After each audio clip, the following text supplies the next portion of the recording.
pouvons respectueusement nous asseoir dans la présence du Seigneur.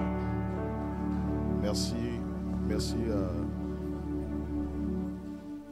C'est une joie pour nous d'être encore là ce matin. Je rends grâce à Dieu pour nos vies, que nous sommes des bons prieurs ou des intercesseurs. Mais je crois plutôt que nous sommes là par la grâce de Dieu. Parce qu'il y a des intercesseurs qui ne sont pas avec nous ce matin. Il y a même des évêques que Dieu n'a pas fait la grâce d'être là. Mais nous sommes là ce matin. Amen. Alors sans transition, nous allons aborder le thème de ce matin. Merci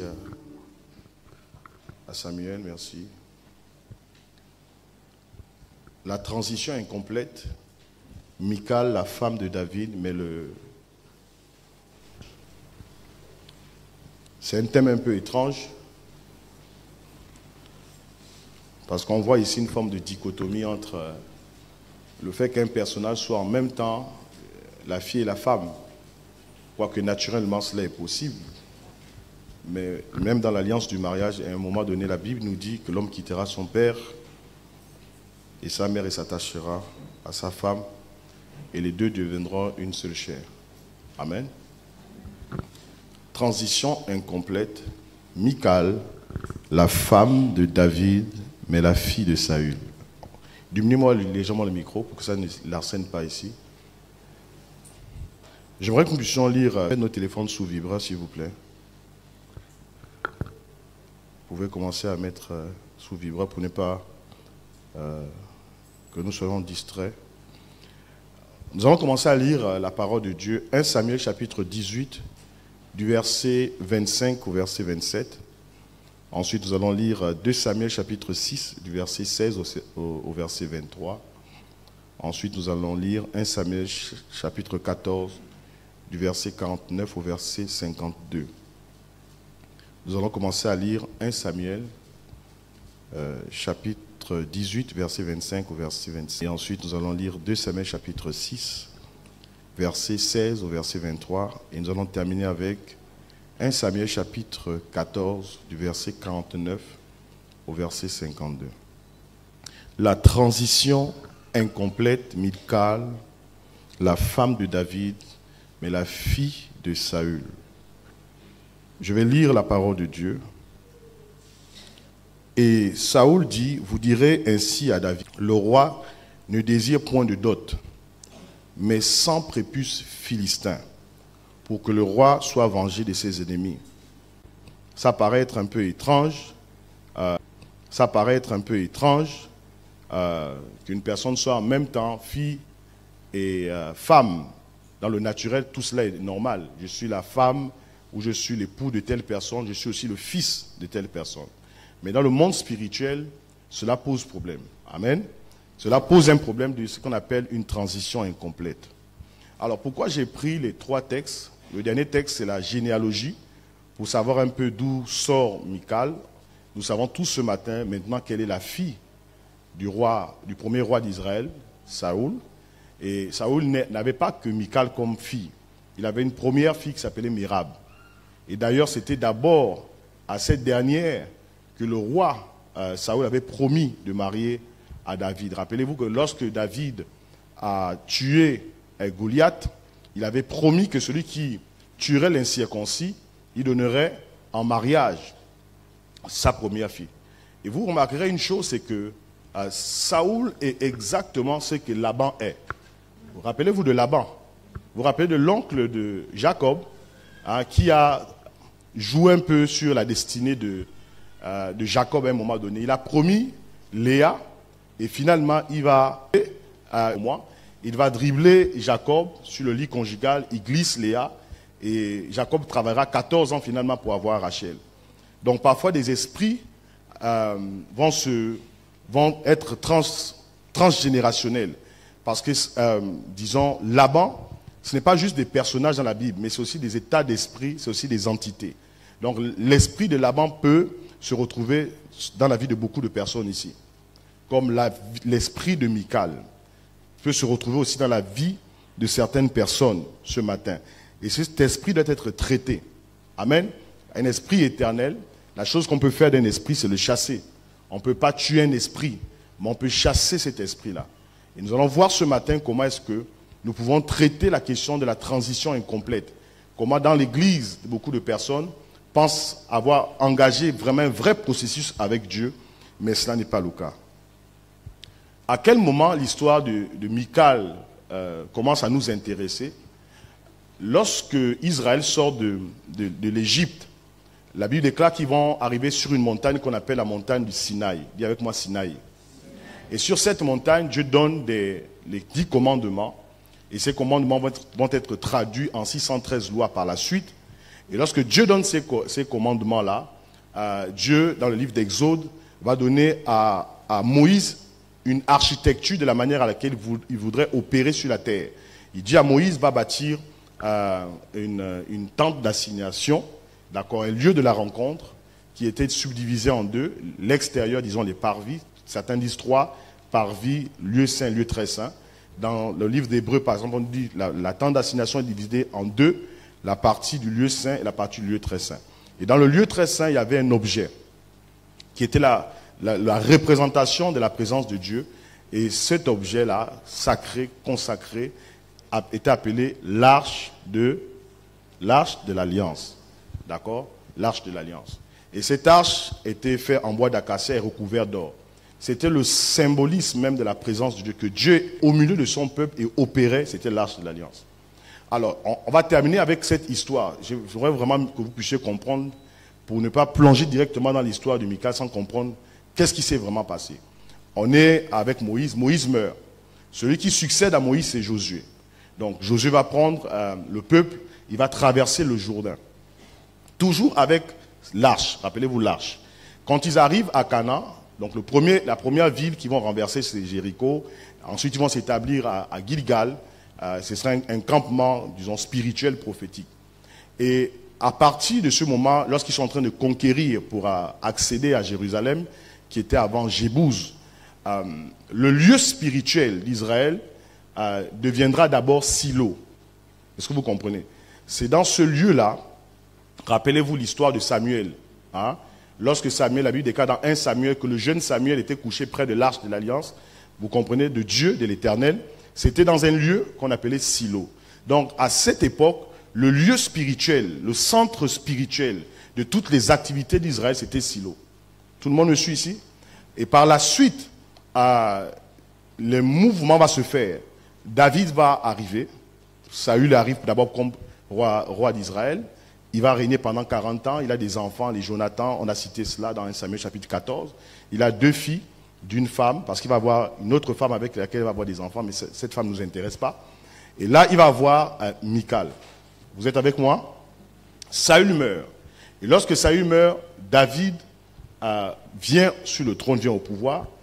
Et David est conscient d'une chose, c'est que l'arche ne peut plus rester dans cet environnement-là. D'accord? Et l'arche va partir de Silo, arriver à un endroit qu'on appelle Gabaon. C'est là maintenant le deuxième endroit. Et à partir de cet endroit, David en tant que prophète, c'est important ce que je suis en train de vous dire, pour bien vous situer dans le contexte historique, David en tant que prophète est conscient que l'arche ne peut plus être à Gabaon. L'arche doit maintenant aller où? À Sion, hein, la cité de David. C'est là, c'est à cet endroit que l'arche doit arriver. Alors donc, il faut maintenant faire une chose, il faut aller prendre l'arche qui n'est plus à Silo, qui est à Gabaon. Il faut prendre cette arche de Gabaon pour l'amener où? À Sion, si vous voulez, Jérusalem. Quoique Sion soit à la montagne. C'est bon? Est-ce que vous êtes avec moi ici? À cette époque, David est marié à la fille de Saül. On connaît tous son nom, Michal. Vous comprenez maintenant? Et donc David prend la responsabilité en tant que roi pour dire, moi je ne peux pas être dans un lieu spécifique, prophétique, et l'arche qui symbolise la présence de Dieu resta à Gabaon. C'est comme ça que David va initier la transition. Dis avec moi la transition.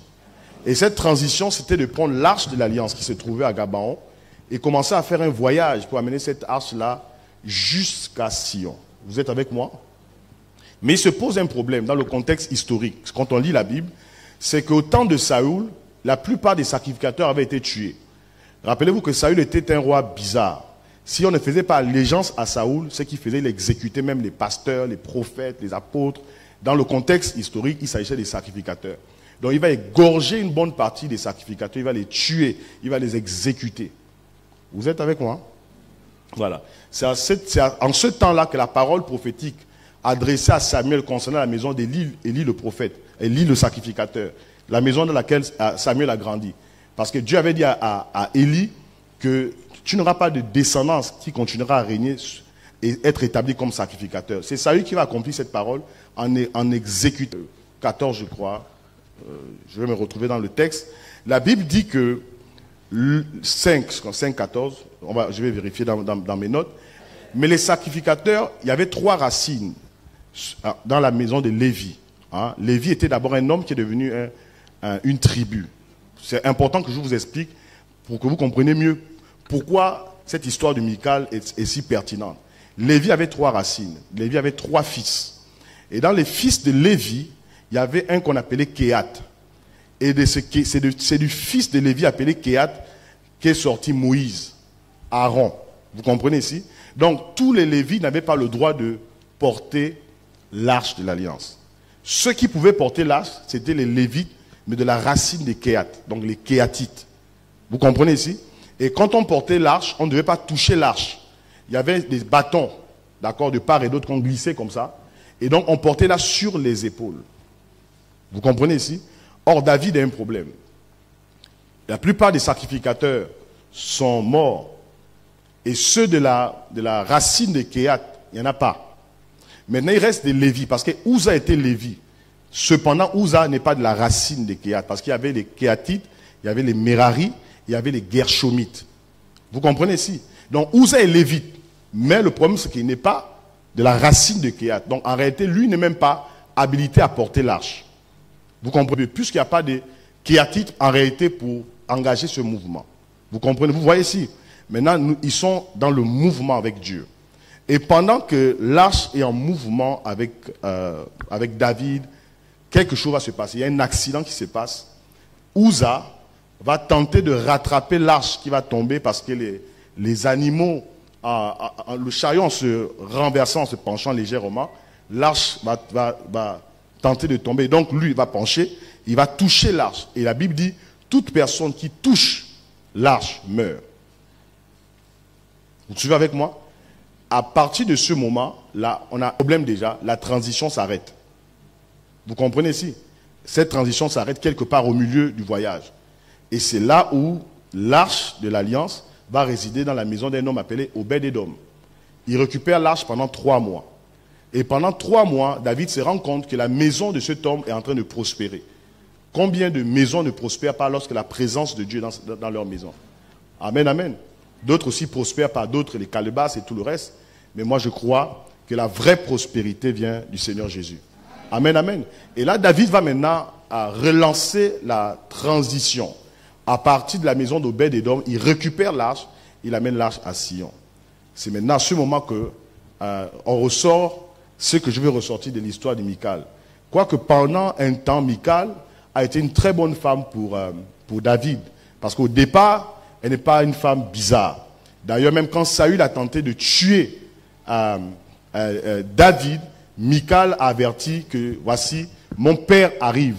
Et elle a simulé que David était dans la chambre alors qu'il était déjà parti.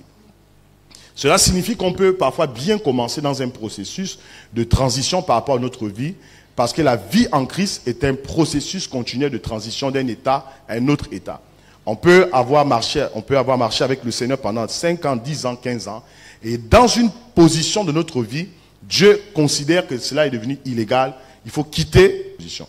On ne peut pas se satisfaire dans la marche avec Dieu dans certaines positions spirituelles. Même des révélations, des niveaux de compréhension deviennent illégaux lorsque Dieu te demande d'engager la transition. Dis avec moi la transition. Je ne t'entends pas. Voilà. Donc j'essaie d'expliquer, et je vais prendre des textes, c'était Nombre chapitre 4, verset 15, voilà, pour être précis dans le fait que Dieu avait interdit de toucher l'arche, Nombre chapitre 4, verset 15. Alors, l'arche de l'Alliance était en transition de la maison d'Obed-Edom, vous comprenez maintenant. Quand j'ai dit Obed-Edom, vous savez maintenant de qui il est question. C'était un homme, d'accord, qui a accepté lorsque Dieu tue Uza de récupérer là. Et pendant 3 mois, la prospérité est rentrée. Donc l'Arche était en transition de la maison d'Obed-Edom à la montagne de Sion. La migration précédente a été interrompue par la mort d'Uza. Parfois, dans notre vie, dans notre marche avec le Seigneur, des transitions s'arrêtent lorsqu'il y a des morts. Amen. Parfois, la mort, même ta mort spirituelle, est le signe qu'en réalité, ta position est devenue illégale. Vous allez toujours vous rendre compte d'une chose, c'est qu'à un moment, tu marches avec Dieu et tu sens une forme de mort spirituelle, une forme de sécheresse. Les choses de Dieu ne t'intéressent plus. La vérité ici, c'est que Dieu ne te veut plus dans cette position, il faut que tu montes. Amen. Parfois, la mort spirituelle n'est pas l'état de ce que tu es en train de pécher. La mort spirituelle est un état d'une position qui devient illégale dans le monde spirituel. Dis avec moi, il faut que tu montes. Dis ça plus fort. Alors, David a essayé de changer l'emplacement du mont Gabaon, dont j'ai parlé tout à l'heure. C'est l'emplacement officiel du tabernacle de Moïse. C'est-à-dire le tabernacle de Moïse, la fin du tabernacle de Moïse, c'était Gabaon. Et Dieu parle à son prophète, parce que David a une dimension très prophétique. Et David est conscient qu'en plein centre de l'ancienne alliance, en réalité, quelque chose de nouveau est en train d'émerger. Vous savez que David est l'un des prophètes qui savait que le système établi par Dieu au travers de Moïse, en fait, avait déjà pris fin dans le règne de l'esprit. Parfois, ce que Dieu fait dans le monde naturel est en retard par rapport aux choses qui sont faites dans le monde spirituel. Je ne sais pas à qui Dieu est en train de parler ce matin.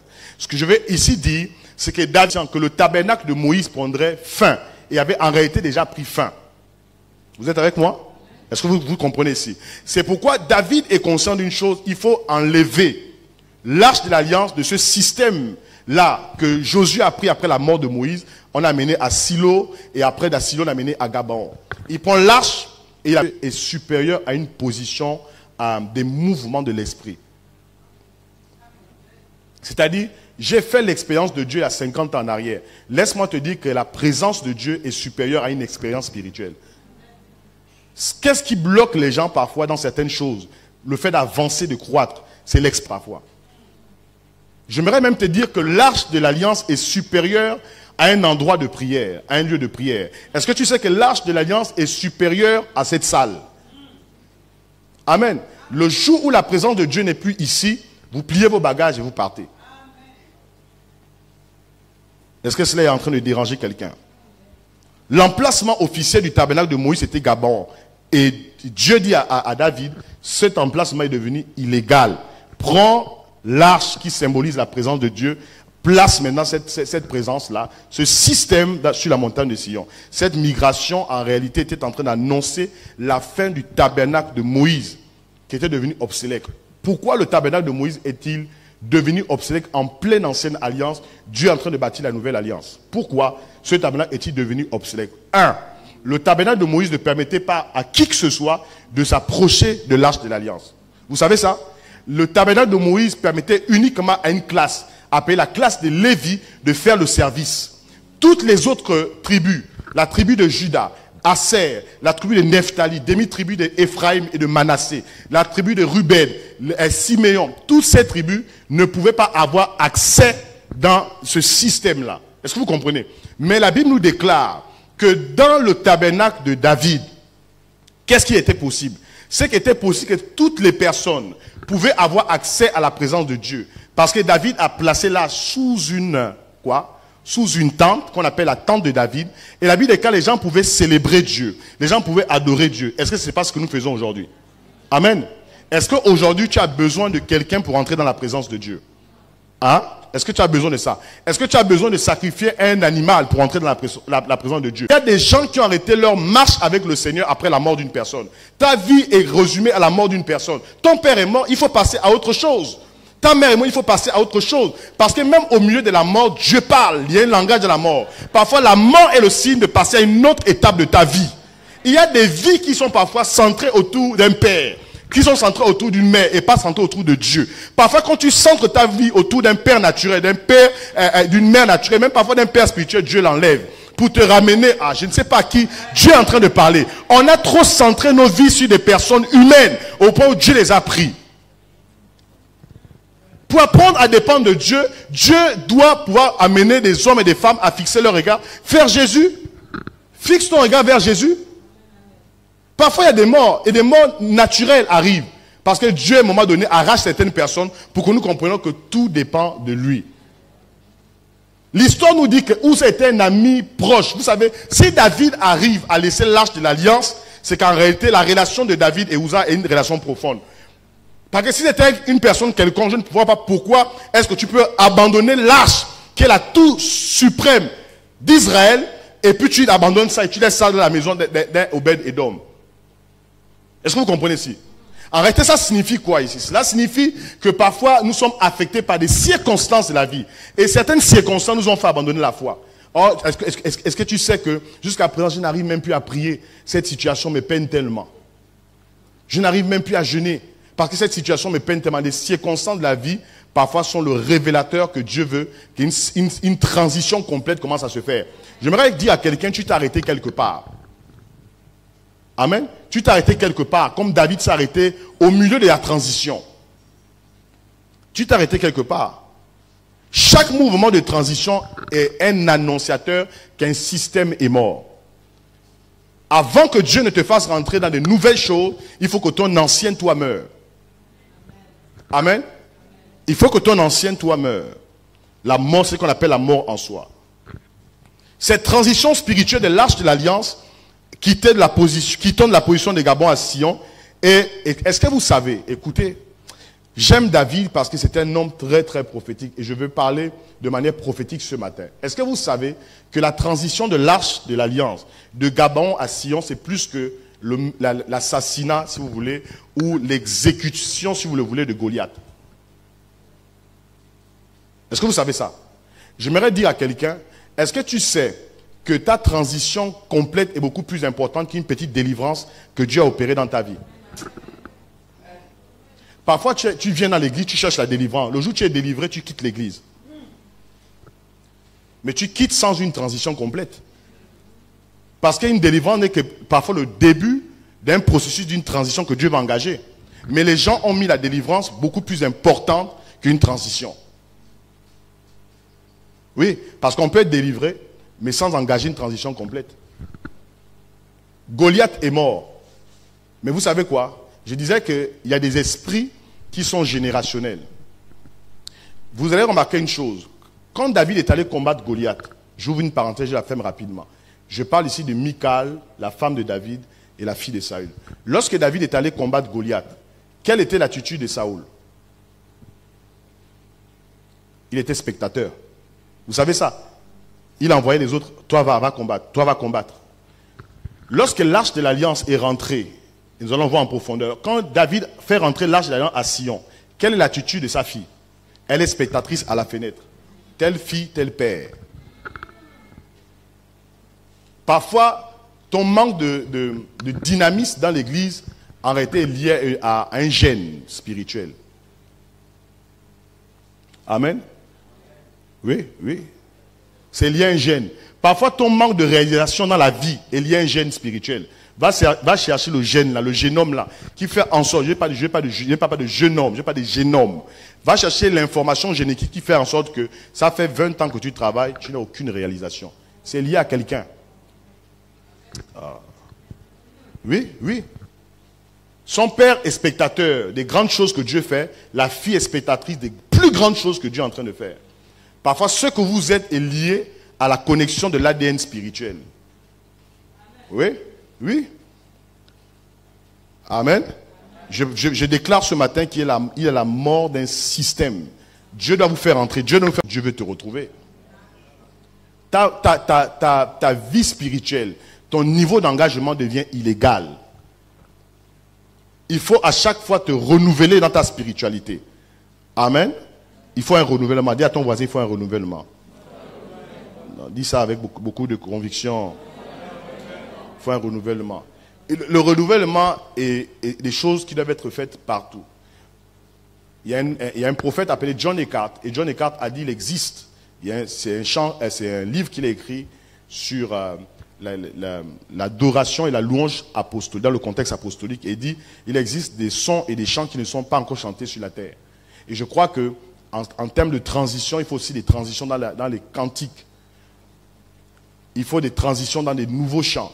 Il faut des transitions dans des nouvelles révélations, dans la manière de servir au dessein de Dieu. Qu'est-ce qu'une transition incomplète? Et nous allons commencer à toucher un peu à Michal. La transition incomplète peut être définie comme le fait que Dieu est en mouvement, exige des changements majeurs dans nos vies, en Christ Jésus, mais que toi, ou que moi, ou qu'un groupe de personnes ne seront pas concernés par cela. Je vais reprendre la définition. La transition incomplète peut être définie comme le fait que quand Dieu exige un mouvement majeur dans la vie d'un homme, d'une femme, d'un groupe de personnes, que ces personnes ne soient pas concernées ou qu'elles ne soient concernées qu'en partie de ce que Dieu est en train de faire dans leur vie, dans la nation, dans la famille. Dis avec moi que Michal est en sursis dans la maison de David. Vous savez, quand une personne est dans ce qu'on appelle une transition incomplète, tu es en sursis dans la maison de Dieu. Parfois, les chutes dans l'église, je pense que le pasteur Laurence en parlait il y a peut-être plusieurs mois en arrière. Prendre conscience de la présence de Dieu. Vous savez, Michal était en sursis dans la maison de David. Vous comprenez ici? Parfois, quand nous marchons avec Dieu, nous sommes en sursis. La chute dans un voyage avec Dieu est liée au fait que quand Dieu a exigé de ta part une transition complète, tu es resté attaché aux anciennes choses. Tu es resté attaché à ton ancienne consécration. Tu es resté attaché à ta consécration de un dimanche, tu es à l'église, et 6 autres dimanches, tu fais la machine, tu fais le linge. Amen. Oui. En réalité, tu es resté attaché au fait que tu n'ouvres ta Bible que le dimanche. Tu es resté attaché au fait que jeûner, tu n'arrives même pas à jeûner. Ça te donne tellement les crampes. Mais quand il faut faire la grève de la faim pour des choses qui te sont importantes, tu es capable de le faire. Je pose la question, où est-ce que tu es arrêté? Et parfois, c'est un sursis. Rappelez-vous de cela. Elle est restée pendant longtemps la femme de David. Mais elle était en sursis jusqu'à sa mort. La grande question pertinente de ce matin est celle-ci. Comment pouvez-vous reconnaître que vous êtes déjà dans une transition incomplète? Et cela ne concerne pas que le peuple. Cela concerne tous les leaders, anciens, apôtres, prophètes, pasteurs. Nous sommes parfois en sursis dans la maison de Dieu. Et je vais répondre à cette question. Le premier signe, dis avec moi le premier signe. Nous allons voir 4 signes d'une transition incomplète. Premier signe d'une transition incomplète, c'est que Michal aima David simplement. Dis avec moi, Michal aima David simplement. David simple. Vous savez, dans 1 Samuel chapitre 18, versets 17 à 27, voici ce que la Bible déclare ici. La Bible déclare que Michal aima David. Mais la Bible ne donne pas beaucoup plus de détails sur le type d'amour. Et vous pouvez être ici, et si on vous pose la question ce matin, est-ce que vous aimez Dieu? Et je pense que tout le monde va dire, j'aime Dieu. Est-ce que c'est vrai? Je ne suis pas en train de raconter n'importe quoi. Mais rappelez-vous que quand Jésus parle de l'amour, de la relation qui doit exister entre lui et nous, il ne dit pas seulement aimer Dieu. Il dit, tu aimeras le Seigneur comment? De toute ton âme, toute ta pensée. Quoi d'autre encore? De toute ta force. C'est ça? Est-ce que Dieu nous demande, ou Jésus nous demande, d'aimer simplement? Je veux que tu saches que aimer ne suffit pas. Amen. Aimer, la Bible déclare que Michal aima David. Simplement, point. On peut aimer Dieu pour ce que Dieu a accompli dans notre vie. Et pas aimer Dieu en réalité de toute son âme. Pourquoi Michal a aimé David? Michal a aimé David pour les exploits de David. Michal a aimé David parce que David a tué Goliath. Michal a aimé David parce que David avait la capacité de tuer des Philistins et amener des prépuces. Michal a aimé David pour son côté guerrier. Michal a aimé David pour les performances de David. Mais Michal n'a jamais aimé David comme son âme. Le cœur de Michal n'a jamais été attaché au cœur de David. Et parfois les transitions incomplètes sont liées à la manière à laquelle tu aimes Dieu. Il y a des gens qui n'aiment pas suffisamment Dieu pour suffisamment s'engager avec Dieu. Ton engagement est un engagement partiel, c'est une transition incomplète. Tu n'aimes pas Dieu de toute ta force. Sinon, tu serais ici tous les dimanches. Tu n'aimes pas Dieu de toute ton âme. La Bible déclare que la seule personne dans la Bible dont il est fait mention que cette personne a aimé David comme son âme, c'est Jonathan. Est-ce que vous savez que Jonathan aurait pu avoir une attitude telle que Michal, sa sœur? Mais regardez Jonathan. Au chapitre 18, la Bible nous dit une chose extraordinaire. Jonathan est fils du roi Saül. Au moment où Dieu vient oindre David, celui qui est sur le trône, c'est qui? C'est Saoul. Mais Jonathan ne s'est pas privé de faire quelque chose. Jonathan ne s'est pas privé de donner son épée à David.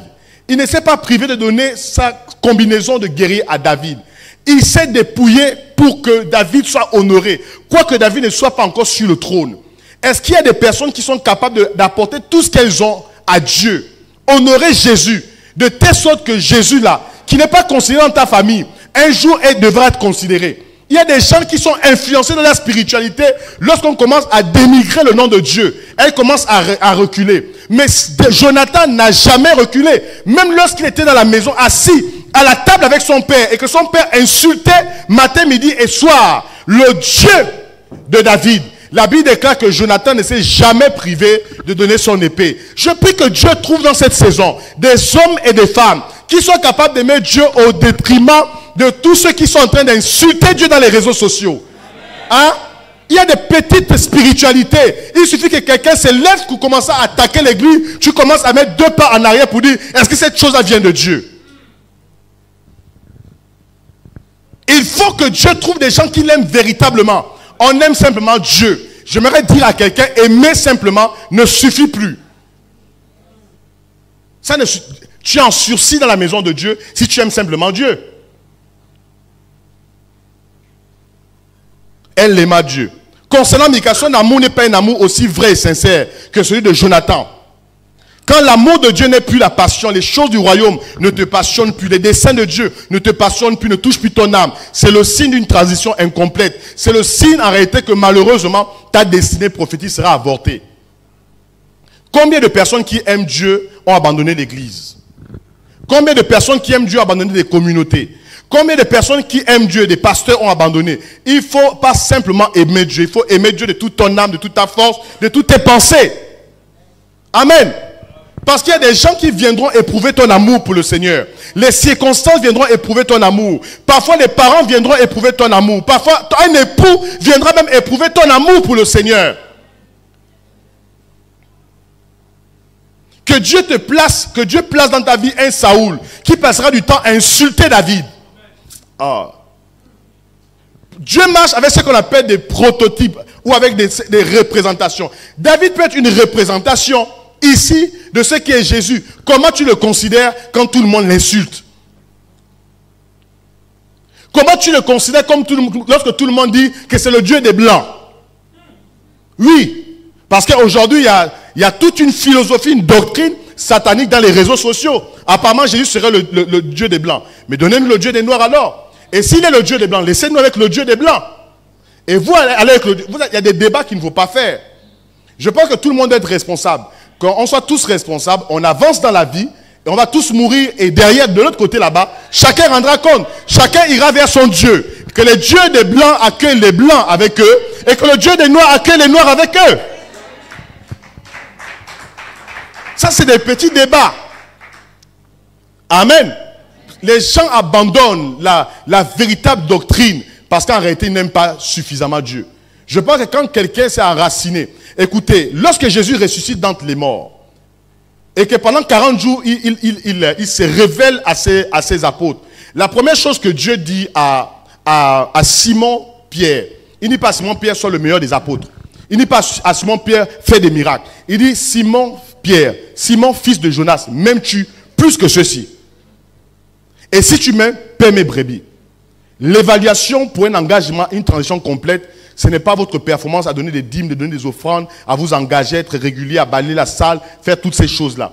L'évaluation pour une transition incomplète, c'est votre véritable amour, un amour profond pour Dieu. Et laissez-moi vous dire que chaque personne, à un moment donné de sa vie, sera éprouvée dans son amour pour le Seigneur. Oui, vous serez éprouvé, même par vos propres parents. Parfois, Dieu mettra un Saoul dans votre famille. Oui. Je prie que Dieu vous envoie des Saouls, pour vous persécuter, pour savoir quel est votre niveau d'attachement à David. Que Dieu vous envoie des salles, ils vont vous persécuter. Pendant que tu es assis à la table, on va te dire, regarde ton église là, on est en train de te manipuler. Regarde ton Jésus est en train de t'enlever le cerveau. Dis oui, il m'a enlevé le cerveau. Je crois qu'il m'a enlevé le cerveau. Mais voici, celui qui, vous savez, parfois, je ne comprends pas, les débats sont contradictoires. Dieu qui nous enlève le cerveau et Dieu qui nous transforme. Et le Dieu qui vous a maintenu dans le cerveau là, c'est le Dieu qui vous ramasse parfois ivrogne.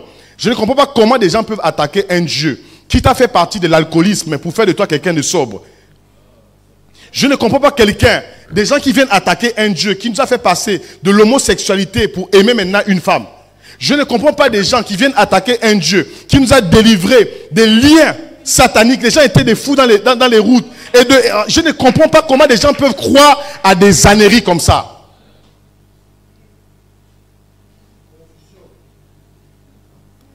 Pose la question, est-ce que tu aimes véritablement Dieu? La première chose, c'est l'évaluation de ton amour. Si Michal aimait véritablement David, elle ne serait pas spectatrice. Quand David est en train de challenger, David est en train de se battre pour faire entrer la tour majeure d'Israël, l'arche de l'alliance. Où est-ce que doit être une femme lorsque le mari est en train de mener des combats? Au côté, non? Où se trouve l'église quand Jésus est en train de mener des combats pour le salut des âmes? Certains sont en train de fuir. Il y a d'autres, même on ne sait même pas que vous êtes en crise dans vos milieux de travail, dans vos administrations. Vous cachez. Parce que quand il y a des débats où on commence à attaquer les gens, écoutez, les débats des faux pasteurs, il y en aura toujours. Mais je pose une question. Si les gens doivent vider les églises parce qu'il y a des faux pasteurs, vider les administrations parce qu'il y a aussi des faux directeurs. Vidons les administrations aussi. Pourquoi les administrations ne les vident pas? Démissionnez aussi.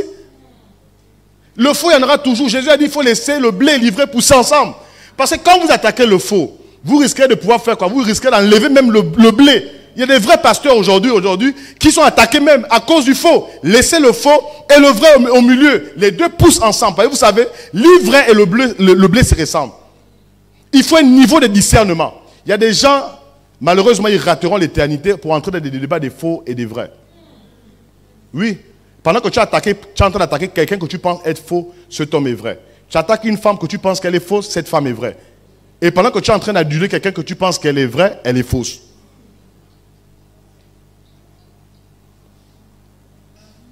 Michal a été acheté avec le sang de 200. Voici la dot de Michal. 200 prépuces. En réalité, le père avait demandé 100. David dit non, 100 c'est petit ça. Je vais montrer à mon futur beau-père que je peux tuer 200 Philistins. Il a dit, écoute papa, voici la dot ici. 1, 2, 3, 4, 5, 100, 150, 170, 199, 200. Et puis là, ça lui commence à dire, j'ai des problèmes. Parce que le gars là, il est différent de tous ceux qui ont demandé les mains de mes filles. 200, dis avec moi 200 prépuces. Voici la dot. 200 prépuces. Je pose la question.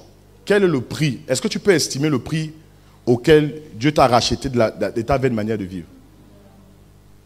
Regardez ce que David a fait pour avoir Michal. Vous savez qu'est-ce que ça coûte de tuer 200 Philistins? Armés jusqu'aux dents? Est-ce que vous savez qu'à cette époque, ceux qui avaient la technologie de la métallurgie, c'était les Philistins? Parfois, Israël allait combattre. Vous savez avec quoi Israël allait combattre les Philistins? Avec les bâtons. Parfois, ils avaient les bâtons parce qu'il arrivait même qu'au temps de Saoul, la Bible déclare que les Philistins donnaient des instructions, dit, vous ne vendrez plus des métaux à Israël. Quand eux, ils allaient combattre au nom de l'Éternel. Pourquoi David allait combattre avec une fronde, Goliath? Vous ne réfléchissez pas. Parce qu'avoir une épée, c'était très rare. Il n'y avait que le roi et les princes qui avaient ça. C'est pourquoi David allait avec quoi? Au nom de l'Éternel, avec une fronde ridicule. Vous pensez qu'une fronde peut tuer un Goliath? Ce n'est pas la fronde qui a tué Goliath, ni la pierre qu'il a... Non. Amen. C'est l'amour que David avait pour le Dieu qu'il prie. Il était prêt à risquer sa vie. Est-ce que nous sommes prêts à risquer notre vie pour une transition complète? Où tu vas abandonner cette transition que tu es en train d'engager parce qu'on est en train d'insulter le nom de Dieu quelque part dans ton quartier. Première chose, c'est aimer Dieu de toute son âme, de tout son cœur, de toutes ses forces. Amen. Le deuxième signe, d'accord, d'une transition incomplète, le deuxième signe d'une transition incomplète, 1 Samuel chapitre 19, versets 9 à 17. J'aimerais que si le frère Michael peut lire ça rapidement. 1 Samuel chapitre 19, versets 9 à 17. Regardez le deuxième signe d'une transition incomplète. Si le premier signe, je crois que tout le monde comprend. Mais regardez le deuxième signe, regardez le problème de Michal. Voici comment une femme est mariée à un homme d'alliance. Regardez ce qu'elle fait. Vas-y. 1 Samuel chapitre 19, Verset 9 à 17. verset 9 à 17. Vas-y. Alors le mauvais esprit de l'Éternel fut sur Saül, Alors le mauvais esprit de l'Éternel fut sur Saül. qui était assis dans sa maison, Il est assis dans sa maison, sa lance à la main. sa lance à la main. David jouait, David jouait. et Saül voulut le frapper avec sa lance contre la paroi. Voici quelqu'un en pleine louange et adoration, il veut frapper. Tu es peut-être là pendant qu'on est en train de louer, adorer, ton cœur est noir par rapport à notre frère et notre soeur. En pleine louange et adoration, frère Saül. Comment pendant que l'autre est en train d'adorer et louer le Seigneur, toi tu peux penser frapper l'autre avec la lance. Donc pendant la louange et l'adoration, il y a des guerres qui sont en train de se faire dans le monde spirituel. Vas-y, continue. Mais David se détourna de lui, David se détourna de lui. et Saül frappa sa lance à la paroi. Vas-y. David prit la fuite et s'échappa pendant la nuit. David s'est échappé pendant la nuit. Continue. Saül envoya des gens vers la maison de David pour le garder et le faire mourir au matin. Continue. Mais Michal, femme de David, Écoutez très bien. Michal, femme de David, l'en informa et lui dit, si tu ne te sauves pas cette nuit, si tu ne te sauves pas cette nuit, demain tu es mort. demain tu es mort. Elle le fit descendre par la fenêtre, Elle le fit descendre par la et fenêtre. David s'en alla et s'enfuit. Ah, si on s'arrête là, on va dire c'est une très bonne femme. D'accord? Continue. C'est ainsi qu'il s'échappa. C'est ainsi qu'il s'échappa. Ensuite Michal prit le téraphim. Écoutez, le téraphim ici signifie les idoles. Je pose la question, comment une femme qui est mariée à un homme d'alliance, qui craint Dieu, peut avoir des idoles, les calebasses et toutes ces choses? Maintenant, si tu as des choses dans ta maison, qu'on a donné, le grand-père a donné, la grand-mère a donné, le père a donné, l'arrière-arrière, il paraît qu'en réalité, chaque fois que tu as des enfants, on donne ça à tous ceux qui ont des enfants. Il paraît que chaque fois que tu veux maintenir ton mariage, on donne ça à tous ceux qui veulent maintenir le mariage. Il paraît que quand tu as un travail, on donne ça à tous ceux qui veulent maintenir le travail. Il paraît qu'en réalité, pour avoir une promotion, on donne ça aux personnes. Les téraphines. Et vous savez, une autre femme, reste d'abord debout, une autre femme avait les téraphines. Pendant qu'elle était en alliance avec son mari. C'est Rachel. Hein? C'était la même chose de Rachel. Les idoles. Tu te rends compte que ton mari est ancien d'église et la femme consulte les féticheurs. Il paraît qu'en réalité, tu nettoies l'église. Mais en réalité, en semaine, tu vas consulter.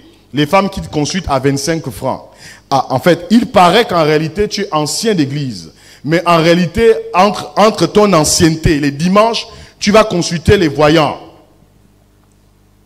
Est-ce que Dieu est en train de parler à quelqu'un? Il paraît que tu aimes tellement Dieu. Mais il faut repartir à nos us et coutumes. La coutume n'a jamais été un problème pour Dieu. La culture n'a jamais été un problème pour Dieu. Non. Mais je pense qu'il y a toujours des frontières entre ce qui est tolérable en matière de culture dans le royaume, en matière de tradition dans le royaume, et ce qui n'est pas correct. Je pense que ce qui n'est pas correct, c'est avoir des idoles. Je crois que ce qui n'est pas correct, c'est de consulter les morts. Je crois que ce qui n'est pas correct, c'est aller devant les forêts ancestrales. Il paraît qu'en réalité, il faut laver le corps. Je crois que cela n'est pas correct. Est-ce qu'il y a quelqu'un ici qui en même temps est dans les choses de Dieu et en même temps apparemment lave le corps chaque vacances? Là, c'est les vacances. Nous sommes en train d'aller vers la rentrée scolaire. Apparemment, tous les enfants doivent aller au village pour laver le corps pour la rentrée scolaire. Et beaucoup de personnes sont allées laver le corps. Ah, c'est une tristesse de voir des gens qui sont mariés à David mais restent filles de Saoul. Écoutez très bien. Où est-ce que Michal a eu la culture des téraphines si ce n'est pas son père? Ouais, il consultait les morts. Amen. Regardez, même son père, il consultait les esprits des morts. Ah, notre père faisait ça avant. Qu'est-ce qu'il y a de mal à cela? C'est le Dieu de nos ancêtres. J'écoute parfois des débats à la télévision. Apparemment, on repart, il faut aller consulter les ancêtres, il faut aller consulter telle ou telle chose. Mais Dieu est un Dieu des contextes. Dieu n'est pas jamais hors contexte. On ne sort pas un texte de son contexte pour créer des prétextes et créer des doctrines qui n'existent pas. Il paraît que tu peux avoir un pied dans l'église et puis avoir un pied dans le monde. Continue la lecture. Vas-y. Qu'elle plaça dans le lit. Elle plaça, écoutez, elle place même dans le lit. Combien de femmes pour maintenir le mariage apparemment glissent des épingles sous les oreillers de leur mari? Dieu est en train de parler à quelqu'un. Il paraît que pour maintenir le mariage, il faut prendre des calebasses venant du Bénin et les glisser quelque part sur le lit pour que ton homme ne regarde jamais une autre femme. Ah, je prie Dieu que toutes ces calebasses soient brisées ce matin au nom de Jésus. amenez ces calebasses qu'on va brûler. J'avais une dame que j'ai rencontrée il y a quelques années. Il paraît que sa grand-mère avait dit que le jour où elle brûle, tout ce qu'il y avait, c'était des calebasses avec des pagnes attachées rouges, noires, avec je ne sais pas, le kaolin. Toutes ces choses étaient à l'intérieur avec une partie des cheveux de son corps. Et sa grand-mère avait dit, le jour où tu brûles ça, tu meurs. Je lui ai dit, écoute, écris une lettre, mais à l'intérieur, tu mets mon nom. Et tu dis que si je suis mort, c'est cet homme-là. Mets ça et amène, on va brûler. On a brûlé au nom de Jésus. Jusqu'à présent, elle vit toujours. Quel Dieu nous servons? De croire à de telles choses. Dis avec moi, Michal est en sursis dans la maison de David. Si tu continues à faire ça, tu es en sursis. C'est juste une question de sursis. Parfois, on voit des gens, ils sont dans l'église, après ils deviennent fous. Et on va dire que l'église rend fou. C'est faux. C'est parfois les théraphines que tu as dans ta maison qui vont te rendre fou. Laisse Dieu tranquille. Dis à quelqu'un, laisse Dieu tranquille. Laisse Dieu tranquille. Continue. Elle mit une peau de chèvre à son chevet. Ah, quelle femme peut mettre les peaux de chèvre au chevet de son mari? Je disais ça, non? Alors, pour maintenir le mariage là, il faut prendre quelque chose pendant que le mari dort, tu mets ça là-bas. Combien de femmes sont rentrées dans des déviations en mettant des choses dans la nourriture du mari? Oui? Tu veux maintenir ton mariage? Va vers le Dieu qui t'a donné ce mari. Amen. La Bible déclare que le mariage soit honoré de tous, le lit conjugal, exemple de toute souillure, car Dieu jugera les impudiques. La Bible déclare que l'homme quittera son père et sa mère et s'attachera. Le mariage est une institution divine. Ce n'est pas la création d'un homme. C'est Dieu qui est à l'initiative du mariage. Je suis en train de parler à un marié ce matin. Continue la lecture. Vas-y. Elle l'enveloppa d'une couverture.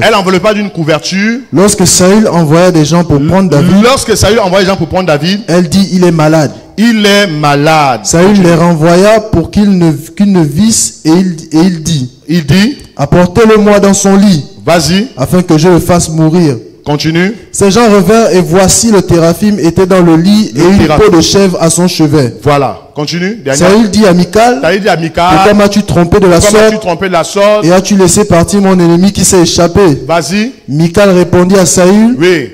Il m'a laissé moi aller ou je te tue. Voici la menteuse. Il m'a dit, laissez-moi aller ou je te tue. Continue, assieds-toi maintenant. Merci. Le mot téraphine en hébreu, c'est le mot idolâtrie, idole, image. C'est tout ce qui est idolâtrie, idole, image, tout cela. Et l'idolâtrie, ce n'est pas simplement des objets. Tout ce qui est forme de vénération, que ce soit d'un parent, d'un oncle. Novembre, c'est bientôt là. C'est ça, non? C'est Toussaint, quelque chose comme ça. Comment les gens... Il n'est pas interdit d'aller dans la tombe, nettoyer, faire tout cela. On n'a pas besoin d'attendre le 1er novembre. Parce que vous êtes en train de célébrer un système satanique. Pourquoi on attend le 1er novembre? Dieu n'est jamais le Dieu des morts, Dieu est le Dieu des vivants. Écoutez, Abraham était mort, Isaac était mort, Jacob était mort. Mais Dieu dit, il est le Dieu d'Abraham, d'Isaac et Jacob. Pourquoi Dieu dit le Dieu d'Isaac et Jacob? En même temps, il dit qu'il n'est pas le Dieu des morts. Dieu veut simplement dire qu'Abraham ressuscitera. Nous serons avec lui dans l'éternité. Isaac ressuscitera. Est-ce que vous êtes avec moi? Jacob ressuscitera. Mais quel est ce truc-là, là où les gens ils vont avec les fantasmes sur les tombes? Je me rappelle de cette petite histoire, nous étions encore jeunes. C'était un voisin. Il était vraiment dans ces choses-là, de faire manger les morts, des choses. Ils ont préparé. J'ai dit, mais cette nourriture-là, allez, un petit, mais donnez-nous ça, on va manger. Ils ont tellement bien préparé, les fantas et tout le reste, ils ont déposé. Et puis, on était curieux. On regardait au travers de la fenêtre de la chambre. On est resté là jusqu'à 3 heures du matin parce qu'on voulait voir les morts manger. Aujourd'hui, on va voir les morts manger. Vous savez quel est le mort qui est venu manger ça? C'était un groupe de chats.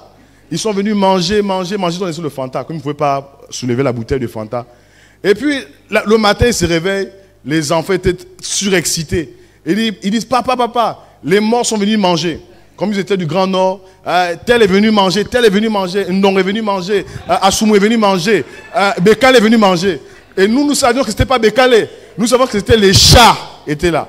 Et ces chats ont dormi toute la journée. Amen. Il faut qu'on arrête avec ces choses-là. Amen. Les morts ne mangent pas ces genres de choses. Est-ce que tout le monde est avec moi? C'est juste pour rire un peu. Mais on doit arrêter avec ces choses. D'accord? Bon, moi je ne vais pas rentrer dans les extrêmes. Si quelqu'un peut aller le premier, parce que c'est férié pour aller, si c'est là le contexte, parce que c'est un jour férié, que tu peux te déplacer. Oui, mais je pense qu'on peut nettoyer les tombes et tout cela, faire de la propriété, hormis ce jour-là, Voilà. On n'est pas obligé d'aller ce jour. Vous n'êtes pas d'accord avec moi? Hein, c'est ça, non? Ah, ok. Troisième signe d'une transition incomplète. Nous sommes en train d'aller vers le dernier et le quatrième et dernier signe. Troisième signe d'une transition incomplète, c'est être spectateur ou spectatrice de la transition.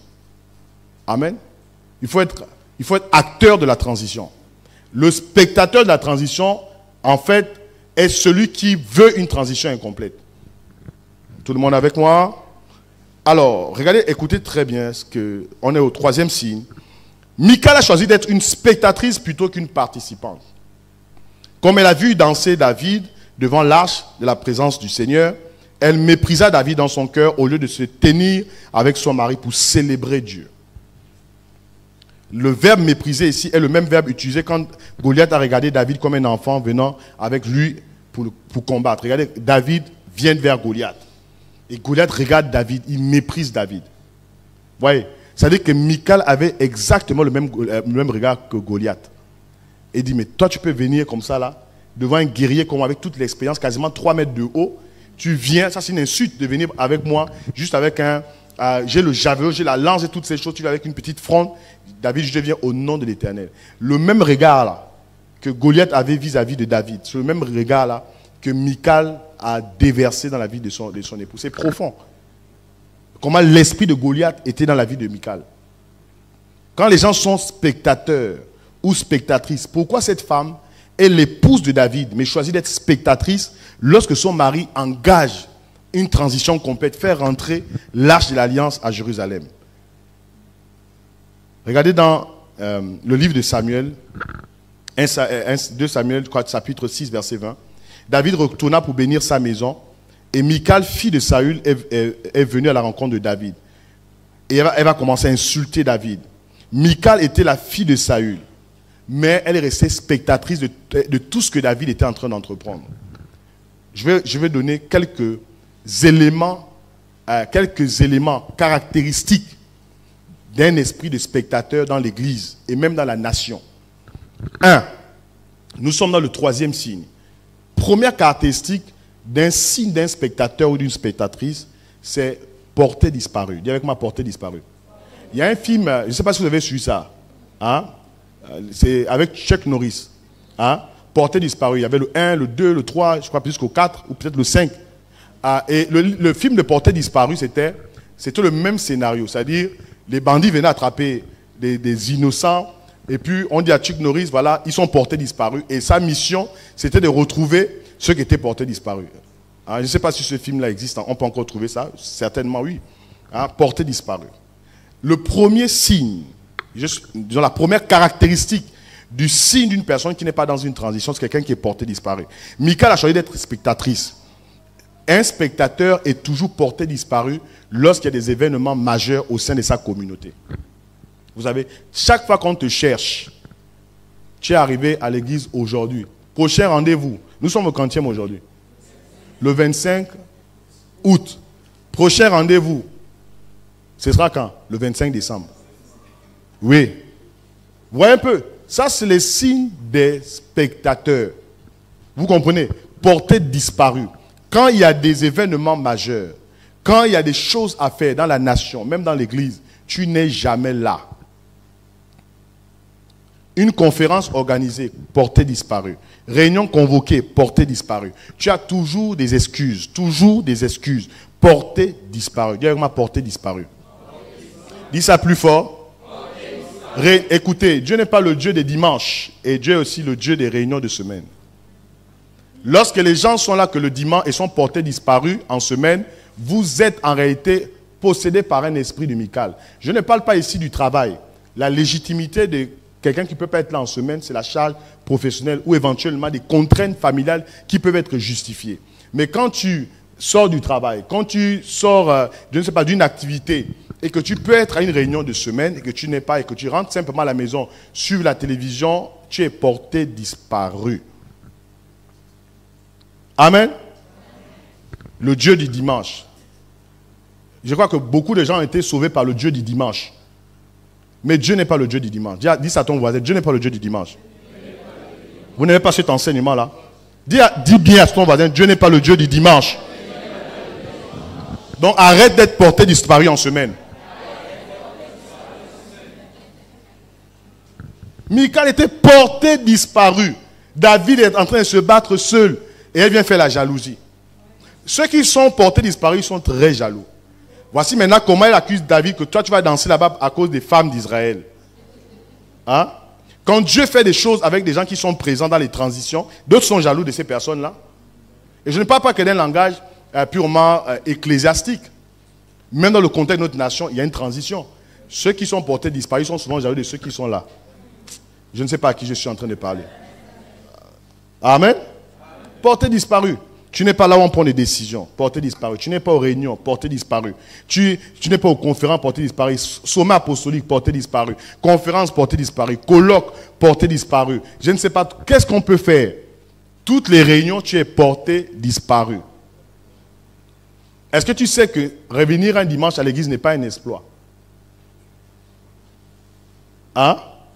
Venir dimanche à l'église n'est pas un exploit. C'est la chose, on va dire, la plus évidente pour certaines personnes. Parce qu'on n'est pas tous pareils. Parce qu'il y en a qui travaillent le dimanche aussi. D'accord? Donc, directement porté disparu. La deuxième caractéristique du signe d'une transition incomplète concernant les spectateurs ou les spectatrices, c'est le manque de productivité.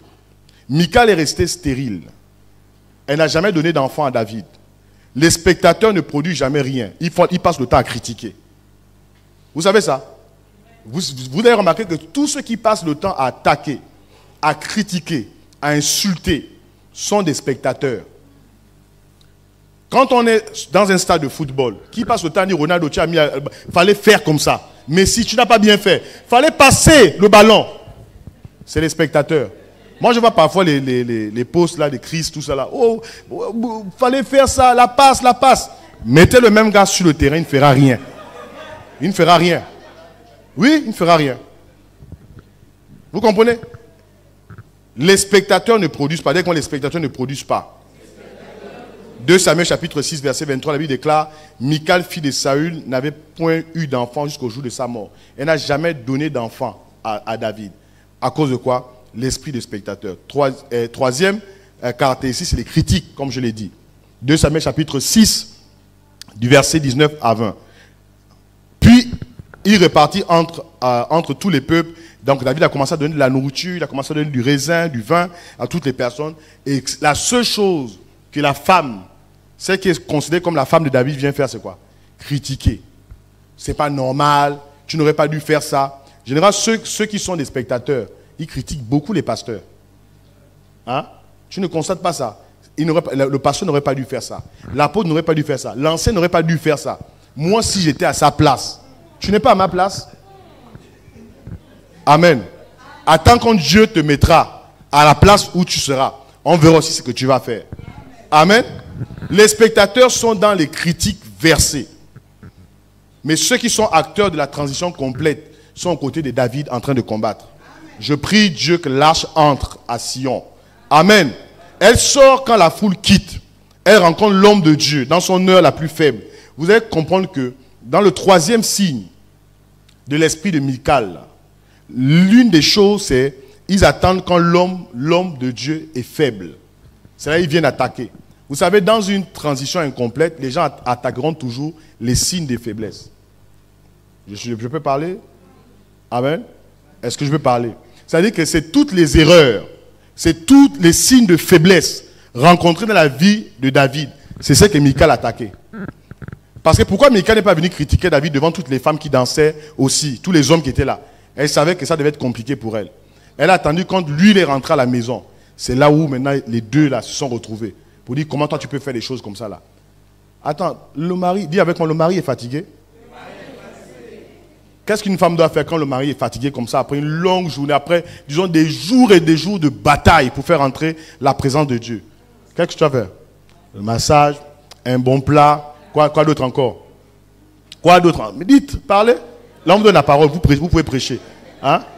Tout ce qu'une femme peut faire. Mais qu'est-ce qu'elle fait? Elle commande les sarcasmes, les critiques, les commérages. C'est ce qu'elle faisait, non? Amen? Est-ce que vous êtes avec moi ce matin? Je suis en train d'aller vers la fin. Elle passe le temps à critiquer, à attaquer. C'est pas normal ce que tu fais. Un homme de Dieu ne fait pas ça. Une telle personnalité ne peut pas faire telle ou telle chose. Tu es qui? Et David a remis Michal à sa place. Dis avec moi, Michal est en sursis. David remet Michal à sa place. Il dit, mais écoute, mais moi je suis là. Est-ce que tu sais qui m'a choisi? C'est le Dieu qui m'a choisi de préférence à ton père. Ton père n'a pas fait mieux que moi. Amen. Parfois, ceux qui critiquent n'ont pas fait mieux. Je suis en train de parler à quelqu'un ce matin. Ceux qui critiquent sont souvent ceux qui n'ont pas fait mieux. Saoul a géré le peuple pendant 40 ans. Pourquoi Saül, en gérant le peuple pendant 40 ans, n'a pas eu la pensée prophétique de ramener l'arche à Sion? Pourquoi? Amen. Il faut réécouter cet enseignement. Je crois que Dieu va vous parler à l'intérieur. Hein? 5e caractéristique du 3e signe. Hein, si vous suivez très bien. Hein? Je suis 4e, hein, vous suivez très bien. Voilà. 4e, c'est déteste les réunions. Oui. Écrivez ça, déteste les réunions. Vous allez écrire ce que vous ne voulez pas écrire. Déteste les réunions. Michal déteste les réunions de David. Sa critique trahit ses sentiments pour Dieu. Elle déteste l'expression des rencontres. Elle ne voit pas David dansant devant Dieu, mais voit David dansant devant les femmes. Oui. Déteste les réunions. Quand tu détestes les réunions, quand les rassemblements spirituels, tu n'aimes plus les rassemblements spirituels, tu es déjà possédé par l'esprit de Michal. Amen. Je vais aller directement vers le dernier des signes et nous allons terminer par le 4e signe d'une transition incomplète. Non, vous n'avez pas suivi. 4e signe. Je disais que les 3e signes avaient des caractéristiques. Là, je suis au 4e et dernier signe d'une transition incomplète, c'est le faux salut. Oui, le faux salut. Le faux salut en Christ. Parce qu'il y a des gens, ils pensent qu'ils sont en Christ. Ils viennent tous les dimanches, ils ont la Bible. Ils ont les vestes. Parce qu'en fait, parfois, pour que les gens ils pensent qu'ils sont en Christ, quand ils changent de vêtements, ils étaient en jean, maintenant ils portent des pantalons, et puis les vestes, ils sont maintenant des chrétiens. Hein? Frère, viens toujours en jean. Si tu peux venir en jean, change ton cœur. Amen. C'est par là que je termine. Les traits, vous savez, les traits d'un faux salut sont héréditaires. Je l'ai dit au départ. C'est bon? Michal, spectatrice quand David rentre avec l'arche. Saoul, spectateur quand David combat Goliath. Tout le monde avec moi? Elle n'a pas été convertie véritablement comme étant la femme de David. Vous constaterez dans les textes, à un moment donné, on parlait souvent Michal, femme de David. Michal, à un moment donné dans les textes, plus vous avancez dans la méditation, on dira maintenant Michal, fille de Saül. Michal, fille de Saül. Michal, fille de Saül. Comment on peut identifier l'épouse de quelqu'un par son père? Je te pose la question, comment on peut t'identifier en tant que fils de Dieu, en tant que croyante, chrétienne si tu veux, avec ton passé? C'est-à-dire que quand tu sors de ce portail ou de cette salle, on t'appelle du nom qu'on t'appelait avant. Un homme à femme, on va t'appeler maintenant, oh Brad Pitt. Oh, Brad Pitt, tu es là? Oui, ça va, oui. Je suis là. Mais si tu es toujours un Brad Pitt, frère, c'est que ta transition est incomplète. Parce qu'au bout d'un temps, le Brad Pitt doit devenir celui que Dieu attend. Hein? Je dis souvent aux femmes, ne vous rabaissez pas. Par exemple, les expressions telles que la go. Tu ne peux pas appeler, par exemple, ta soeur n'est pas une go. Ces expressions, il faut qu'on arrête avec ces genres de choses-là dans les églises. Amen. Oh, la go, ça va. Oh, les go, nous sommes ensemble. Même les femmes qui sont mariées sont là, tout. Dans les administrations, les go. Il faut arrêter. Dis avec moi, il faut arrêter ça. C'est des signes d'un faux salut. Quand le salut vient dans une vie, même le langage change. On peut comprendre ce que les gens veulent dire en disant go ou le mec. On veut comprendre que c'est du familier, c'est des trucs vraiment, c'est du langage très bas. Mais il faut qu'on élève les standards. Amen. Il faut élever les standards. Est-ce que vous savez que Michal est le côté féminin de Saoul? C'est-à-dire que ce que Saül aurait été s'il aurait été une femme, c'est Michal qui l'est. Amen. C'est le côté féminin. C'est-à-dire que si Saül était né femme, il serait Michal. Et si Michal aurait été homme, elle est bien son père. Amen. Il y a des choses que tu es en réalité, parce que c'est des gènes. Il faut que l'ADN spirituel, l'ADN divin, je veux dire, de Dieu, t'influence. Il faut naître de nouveau. Dis avec moi, il faut naître de nouveau. Il faut naître de nouveau. Dieu ne voulait pas que Michal continue de demeurer la fille de Saül. Mais elle demeura la fille. Nous sommes dans la saison où il faut toucher. Nous pouvons maintenant toucher l'arche. La présence de Dieu doit être expérimentée dans la vie de chacun. Amen. Il y a des gens qui disent, va prier pour nous. Hein? Tu as même un enfant, c'est toi qui payes Internet à la maison.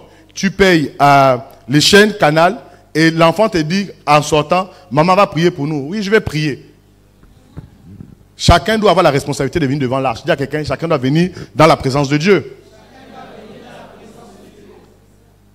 C'est ça, oui, c'est bien ça même.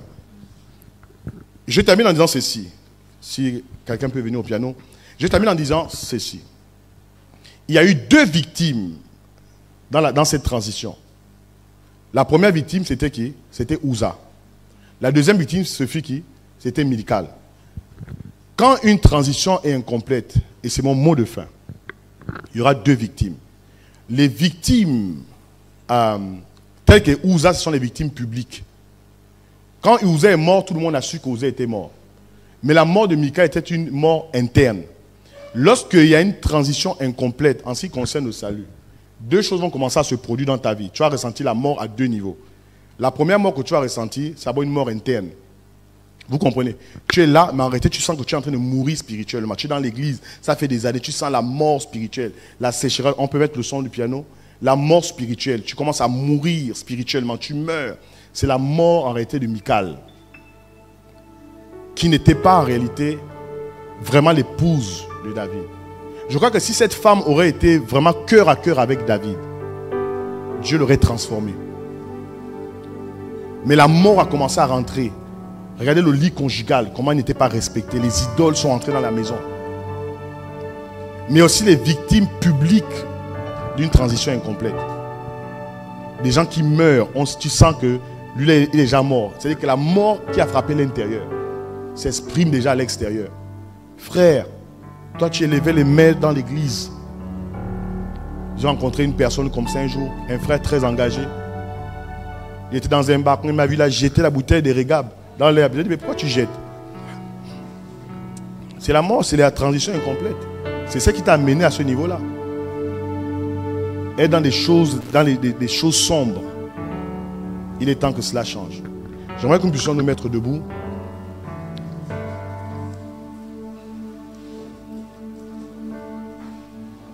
Devenons comme des Jonathan. Et dépouillons-nous totalement ce matin. On peut se tenir debout dans la présence du Seigneur. Devenons comme des Jonathan et dépouillons-nous dans la présence de Dieu.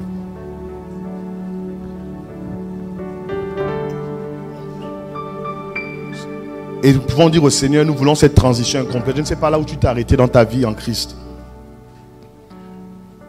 Je ne sais pas là où tu t'es arrêté dans ton engagement avec le Seigneur. Mais ce matin, nous allons prier par rapport à ça, pour qu'il y ait des reconnexions à Dieu. Nous allons prier pour que les personnes qui étaient à un moment donné au milieu de leur transition, peut-être un peu comme David qui a abandonné l'arche et Obed-Edom a récupéré. Peut-être que tu es comme Michal. Nous avons parlé des signes d'une transition incomplète. Où est-ce que tu te trouves? Tu vas commencer à élever la voix et prier. Je voudrais que tu pries d'abord pour toi-même. Ensuite, je vais prier pour quelques personnes. Et nous allons terminer rapidement. Commence à prier pour toi-même. Rentre en toi-même, regarde. Où est-ce que tu te trouves spirituellement? Dans cette transition spirituelle. Élève la voix et commence à prier. Seigneur, je te rends grâce, je te bénis. Dans le nom de Jésus, Seigneur Dieu. Nous te célébrons, Seigneur, pour ces moments. Dans le nom de Jésus, Saint-Esprit de Dieu. Saint-Esprit de Dieu. Nous te célébrons, nous te rendons grâce. Commence à prier pour toi-même. N'attends pas qu'une personne t'impose les mains. Tu as écouté cela. Tu te trouves quelque part dans cette transition. Mais cette transition est incomplète. Et le dernier signe, c'était le manque de véritable salut, le manque de véritable transformation. Merci Saint-Esprit de Dieu. Merci au nom de Jésus. Merci Saint-Esprit de Dieu. Dans le nom de Jésus. Au nom de Jésus. Au nom de Jésus, Saint-Esprit de Dieu.